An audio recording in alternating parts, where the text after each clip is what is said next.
তুই এতটাই জঘন্যতম কাজ করলি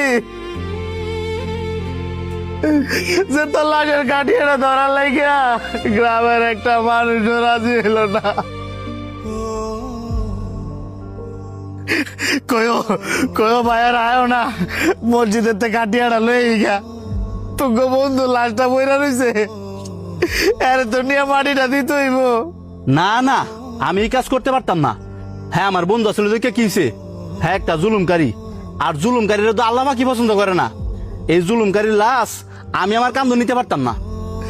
আমার ভাই জুলুমকারী আসলে দেখে কি হয়েছে, আল্লাহ তো কয় নাই যে জুলুমকারীর লাশ কান্দা নেওয়া দিত না বা জানাজা দেওয়া দিত না।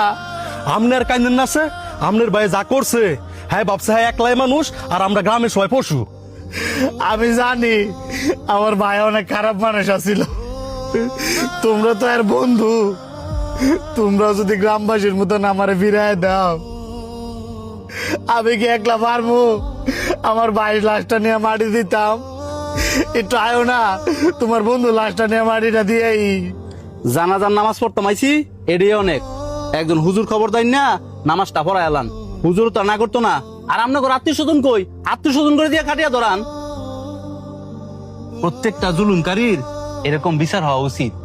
এই যে হ্যাঁ আজকা মারা গেল, এর লাশটা এক লাখ ফুরে লইছে, আমরা দুইজন ছাড়া একটা মানুষ আইতেছে না জানাজা দেওয়ার লাগিয়া। এর চেয়ে কষ্টের আজাব কি আর আছে? একটা বার চিন্তা করছস, হ্যাঁ মারা গেছে, মাটির উপরে থাকতো এর আদাব শুরু হয়েছে। মাটির তরে গেলে না জানি কত ভয়ঙ্কর আদাব শুরু হয়, সেটা আল্লাহ পাকি ভালো জানেন। আল্লাহ পাক যদি এর মাফ করে, কারণে আমার চোখের সামনে ওই গরিব মানুষের উপরে জুলুম করছে। ভাই ডাকছিলেন? তোর বাপে যে আমার তে লাভের রূপে 50,000 টাকা নিছে, এই যে 2 বছর ধরে ঘুরাইতেছস, এখন তো সুদে আসলে 5 লাখ টাকা হয়েছে। কে দিবি কবে? আপনি তো জানেন ওই আমার বাপটা যে মারা গেছে, আর আমরা হইতাছি গরিব মানুষ। এখন কি ভাই এটা মাফ করে দেওয়া যায় না? তোর বাপের টেয়াটা নেওয়ার সময় মনে ছিল না যে টেয়াটা দিয়া যে মরতে হইব? তোর বাপের কপাল বালা, যেদিন গা মরছে সেদিন যে আমি ঢাকা আসছিলাম, আর নয় তো তোর বাপের লাশ আমি দাফন করতে দিলাম হইলে না। তোর বাপে আমার তে টেয়া নিছে না, তোর বাপে মরে গেছে দেখে কি হইছে?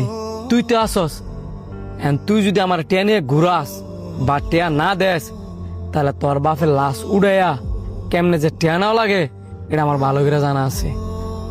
ভাই আপনি তো কি কর, আমার বাবা দুনিয়াতে অনেক কষ্ট করে গেছে, আমার আব্বারে আর কষ্ট দিয়েন না। আমার সামনে কান দিস্তা, এইসব চোখের পানি আমার কাছে কোনো দাম নাই। গে টেয়া ব্যবস্থা কর গা, যা। বন্ধু বন্ধু তোরা আমার লাশটা এনে ভুলে রয়েছে, আমার অনেক কষ্ট হইতেছে। তোরা অত্যন্ত বন্ধু ভাই, আমি জানি আমি অনেক ভুল করছি। কে তোরা আমার লাশটা নে, তোরা কি আমার কথা শুনতেছিস না? আমার লাশটা নিয়ে তাড়াতাড়ি মাটি দে, আমার যে অনেক কষ্ট হইতেছে। কই রে, যা। তুই গ্রামবাসীর লোকে এতটাই জুলুম করছস, এতটাই অত্যাচার করছস, এতটাই অহংকার দেখাইছস, সে তোর দাবন কামনের লাগিয়া একটা গ্রামবাসী হয় না।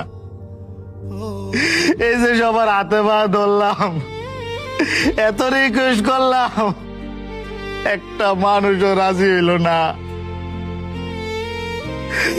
সকাল থেকে বিকাল হয়ে যেতেছে, তোর লাশটা এটাই বইরা রয়েছে। আমি কেমনে পারবো, আমি কেমনে পারবো একা তোর লাশটা দাফন কাফন করতাম?